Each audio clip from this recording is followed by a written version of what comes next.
Bueno, vamos a hablarte de Brasil, que para tratar de traducir lo que está pasando en Brasil, contundente triunfo de Jair Bolsonaro ante el candidato de Lula, Haddad. Pero hay segunda vuelta, es decir, no está todo dicho, pero claro, el triunfo fue muy importante y ante este triunfo los mercados festejaron.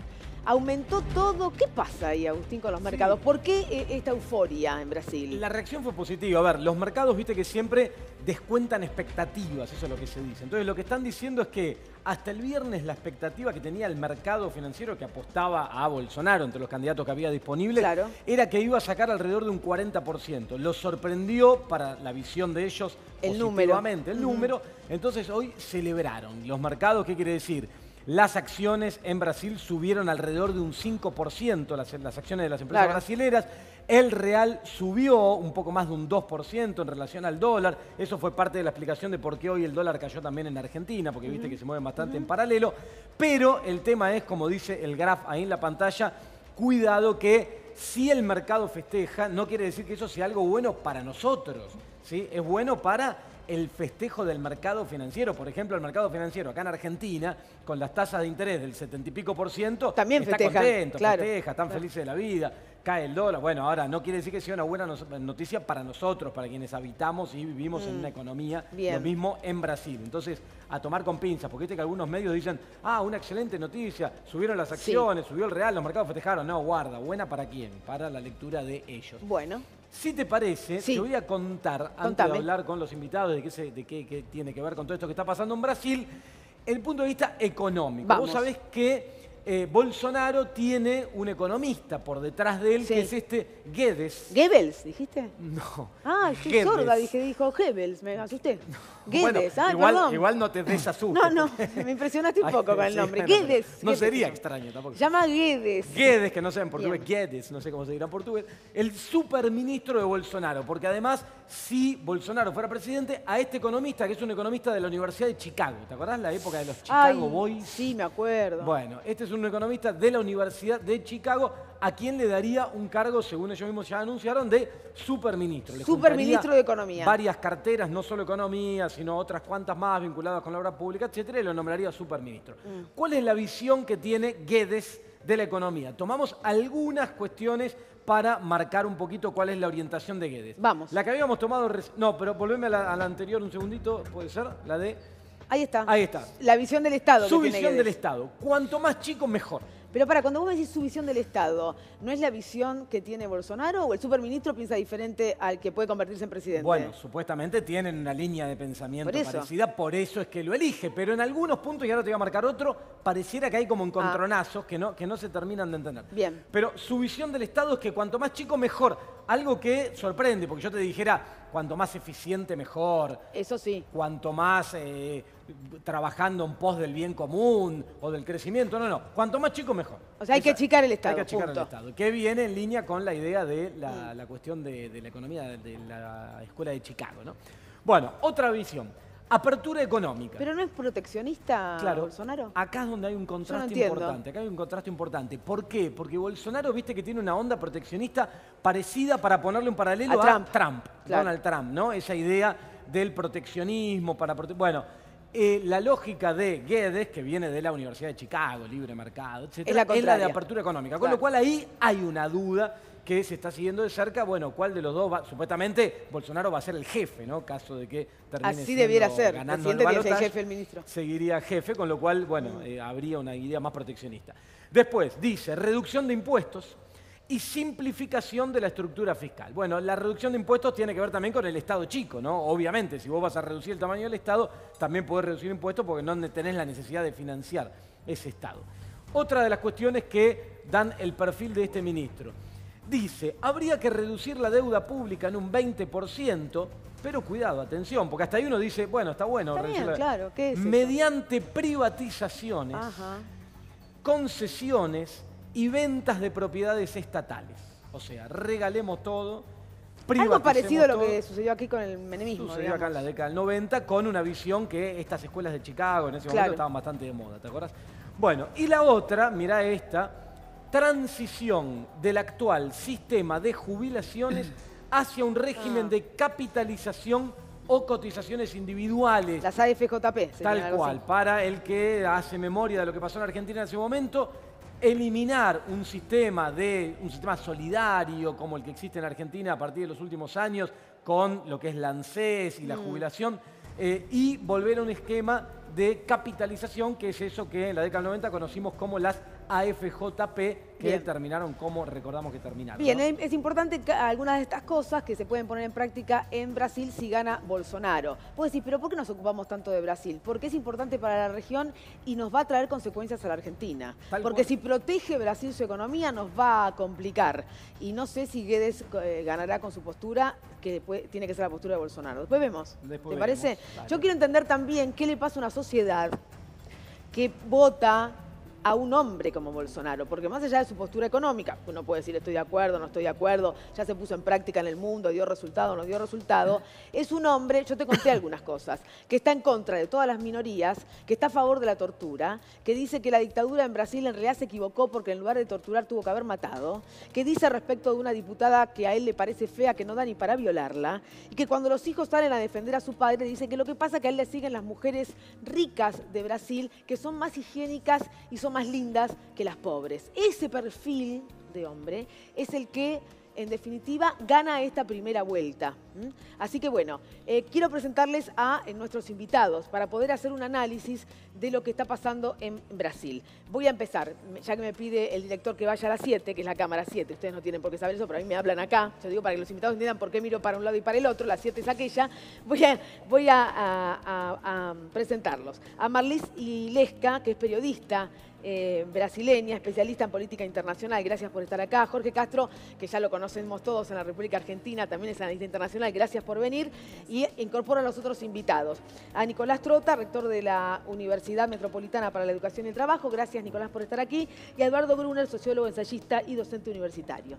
Gracias a los cuatro. Voy a empezar por la dama, si me permiten, porque además es brasileña y me va a ayudar a entender por qué Brasil vota a un hombre como Bolsonaro. Mira, yo creo que la razón es un combo muy complejo, pero muy simple de entender, es que hay un hartazgo de gran parte de la sociedad brasileña con tres temas centrales. Uno es la cuestión de la corrupción, hay una gran frustración, y bueno, el PT es el partido que personificó esa frustración. Sí. Después hay un hartazgo por la falta de soluciones para una crisis de inseguridad.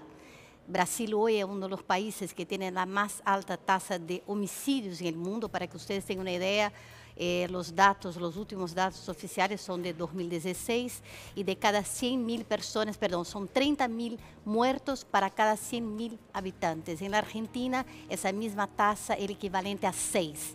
O sea, es una proporción muy importante. Y además, la gente siente una gran frustración porque no ve solución para una crisis que hoy llevó a 12 millones de personas a estar en el paro, en desempleo. 12 millones, sin contar 5 millones que simplemente dejaron de buscar trabajo. Entonces, Bolsonaro aprovechó esto con un discurso muy radical, muy simple y muy directo, a llegar a este grupo de gente que dijo, bueno, la verdad que la democracia, la igualdad, todo esto es muy abstracto y lo que quiero es resolver los problemas de cotidiano. ¿De cualquier manera se pueden resolver esos problemas, Jorge, con cualquier discurso, con cualquier posición, que son realmente muy extremas las de Bolsonaro? Mirá, lo que se puede señalar es lo siguiente. En una semana, la candidatura de Bolsonaro aumentó 15 puntos. El día sábado, las dos encuestadoras de Brasil, Ibope y Datafolha, le dieron a Bolsonaro 41% de intención de voto. Logró 46%. Significa que creció en un solo día 5 puntos.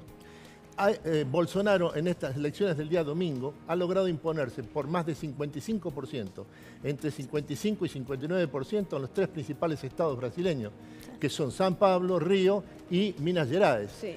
Ha triunfado en todas las regiones de Brasil, con la excepción del nordeste brasileño, en donde el candidato respaldado por Lula, Haddad, ha triunfado en todos los estados del nordeste, salvo en Ceará, donde se impuso Ciro Gómez.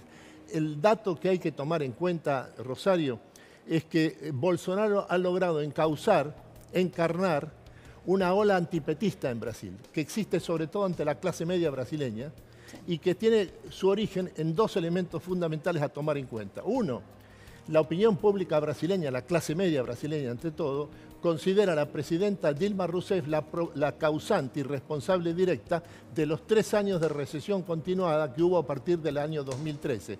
En esos 3 años, la economía brasileña cayó más de 9 puntos, lo que significa la recesión más prolongada y profunda de la historia brasileña desde la década del 30. Y lo segundo que hay que tomar en cuenta es que en ese mismo periodo estalló el episodio de corrupción denominado Lavallato, que la opinión pública considera que es responsabilidad directa del Partido de los Trabajadores. No de Lula, sino del Partido de los Trabajadores. Este es un punto de especial importancia. Acá esto afecta fundamentalmente al Partido de los Trabajadores y no a la personalidad política del expresidente Y Lula. perdón, Jorge, una cosa para agregar, exactamente tu análisis es tan precisa que en esas elecciones todos que participaron de las investigaciones llegaron a tener un cargo electivo, mientras los que fueron investigados perdieron la posibilidad de estar en el Congreso. A ver, la cuestión, estamos escuchando atentamente, ¿no? Parte del análisis es si la población no ha tenido en cuenta que a Dilma Rousseff se la sacó, no por corrupción, sino por una decisión política, y hasta dónde se puede hacer responsable a la expresidenta de la situación, y si Temer ha modificado esa situación. Yo creo que se han naturalizado muchísimas cosas en Brasil que cuesta comprender, ¿no? El comportamiento social, que la salida de una crisis, porque Brasil está atravesando una crisis social, económica, termine siendo una persona que encarna un discurso fascista, ¿no? Eso es lo que más preocupa, porque acá no es que se está criticando la posición de un candidato con una mirada neoliberal, privatizadora de la economía, sino una persona que plantea en sus discursos que las minorías se adaptan o desaparecerán.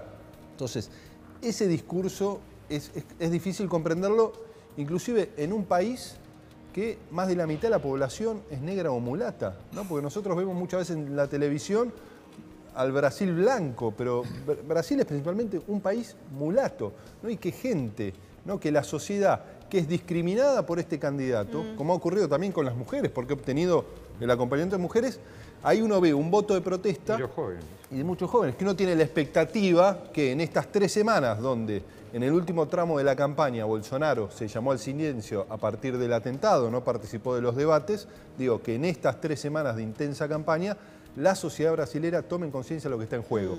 Es real que hay un sentimiento antipetista en ciertos sectores de la sociedad. Ahora, ¿qué va a poder más? ¿No? Las ganas de correr a un partido que también llevó a Brasil a los BRICS, a un proceso de desarrollo, de inclusión de 40 millones de brasileros salieron de la pobreza. Digo, o la posibilidad de ponerle freno a una expresión que no tiene parangón en América Latina, ¿no? Porque no hay ninguna persona en nuestra América Latina con chances reales de ser electo presidente con un discurso como el de Bolsonaro. Eduardo. Bueno, lo primero que quiero decir, que me parece que hay que decirlo porque es una cuestión de principios básicos, es que estas elecciones están desde el inicio viciadas de la más absoluta ilegitimidad, porque el principal candidato para estas elecciones está preso y está proscripto por, digamos, razones insuficientes, para decirlo con un eufemismo. Se le pueden hacer una serie de importantes críticas a Lula y a los gobiernos del PT, pero, digo, hay que partir de esta base. Dicho esto, lo cierto es que las elecciones se hicieron y que una mayoría importantísima del pueblo brasileño votó no solamente al peor candidato, sino al peor proyecto posible desde un punto de vista económico, social, pero la pregunta es ¿por qué? ¿Pero por qué? Bueno, hay una cantidad de factores complejísimos, sin duda, pero a mí me gustaría poner el acento, se han dicho algunas cosas acá, en que es verdad que Bolsonaro es un caso extremo, especialmente en América Latina, pero es un emergente de un problema muy profundo, o es un síntoma, si vos querés, de un problema muy profundo, que atraviesa por lo menos al mundo occidental en su conjunto, que es la aparición de estos liderazgos que pueden tener incluso diferentes proyectos económicos y sociales por detrás, pero de estos liderazgos que parecen sintomatizar una suerte de enorme crisis de la democracia en el sentido convencional o tradicional o habitual del término, en la medida en que ninguno de los partidos políticos tradicionales, de lo que se suele llamar el sistema político, logra encontrarle una salida a la tremenda crisis del capitalismo a nivel mundial. Lucía, vamos a hablar un poquito, así aportamos aquí a la charla, qué pasa con el gobierno argentino y estas elecciones en Brasil. Quizás el gobierno obviamente no ha adelantado ninguna posición. Entiendo yo, recordando lo que pasó con las elecciones en Estados Unidos, donde el gobierno se jugó por Hillary Clinton, pero finalmente ganó Trump y después Macri tuvo que ir a decir y dibujar alguna cuestión respecto de esto, ¿no? Favor, sí. Claro, a ver qué pasa ahora, qué se dice en la Casa de Gobierno, Lucía. Sí, Rosario, justamente decían que por ese fallido con las elecciones de Estados Unidos, en la que después el gobierno tuvo que ir a remontar la relación con Trump, esta vez no iba a haber declaraciones. Ayer Cancillería sacó un comunicado muy breve en el que dice: se reafirma la fortaleza de las instituciones democráticas de Brasil y nuestras felicitaciones al candidato electo. Vamos a seguir trabajando con quien gane después en el balotaje. Pero la realidad es que cómo reacciona Mauricio Macri y qué le conviene a Mauricio Macri o qué dicen en La Rosada.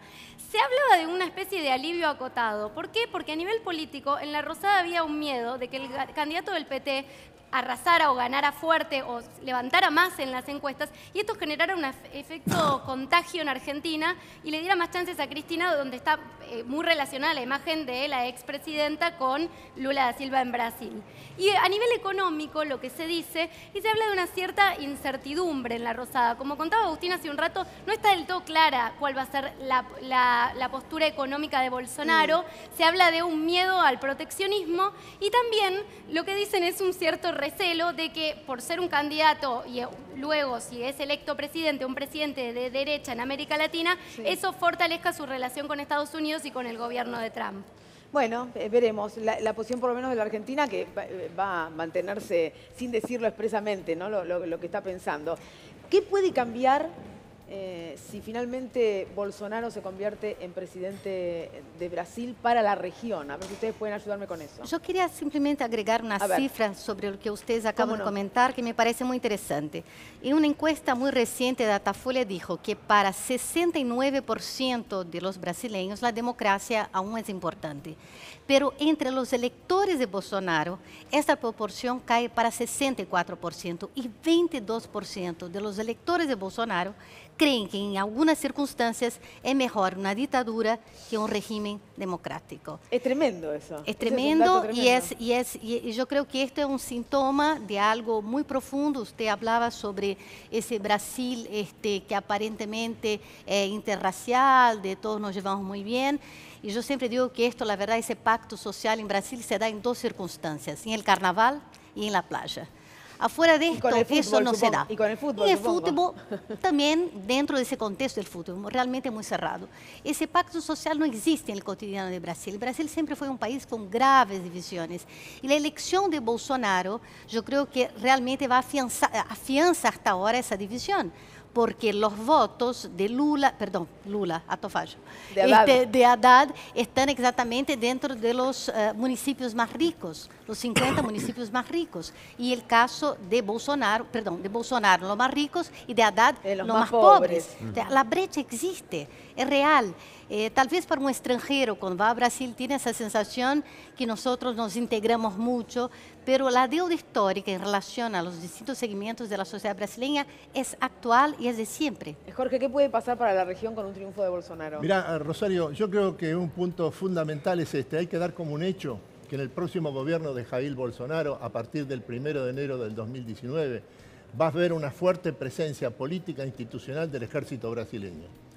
Este es un punto de especial importancia porque el ejército de Brasil es la institución que tiene mayor prestigio social en Brasil en este momento. 79% de los brasileños le otorgan su confianza por encima de cualquier otra institución del Estado o cualquier otra institución de la sociedad civil.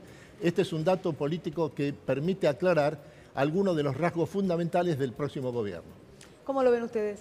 Bueno, sí, me parece esto último que se ha dicho esencial, porque también mi impresión es que en Brasil se está rearmando lo que aquí se llamó alguna vez el partido militar, Claro. como una fuerza política, ¿no es cierto?, que va a ser el principal respaldo político-militar, valga la expresión, de este candidato fascista, decididamente, ¿no? Que la tragedia no tiene fin, ¿no? Porque uno observa que la influencia que han tenido las propias Fuerzas Armadas en lo que ha sido el proceso electoral, con sus declaraciones de algunos generales en pleno proceso, ¿no? Y hoy también vemos que quizás parte de lo que ocurre es, después de esa dictadura de 21 años, no hubo castigo a los responsables de la usurpación del poder, de la tortura, de la matanza de muchos brasileros, al punto que Bolsonaro gana conocimiento público al momento de votar por la destitución sin justa causa de Dilma Rousseff en la memoria del coronel que es conocido por ser un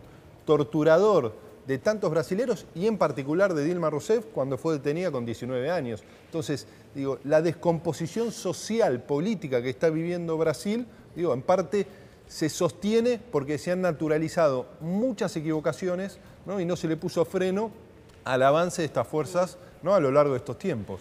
Les quiero agradecer a los cuatro intentando comprender estos fenómenos que se dan en una sociedad que, como nos decías, tan dividida, ¿no? En apariencia no, pero con una grieta, por poner el nombre que tanto usamos en la Argentina, también muy profunda, entre los blancos y los negros, entre los ricos y los pobres, básicamente. Así que muchísimas gracias, van a volver, porque el 28 de octubre, quiero contarle a la gente, estará la segunda vuelta en Brasil y allí sí se decide finalmente quién se convierte en presidente de los brasileños. Muchísimas gracias. Gracias. Nosotros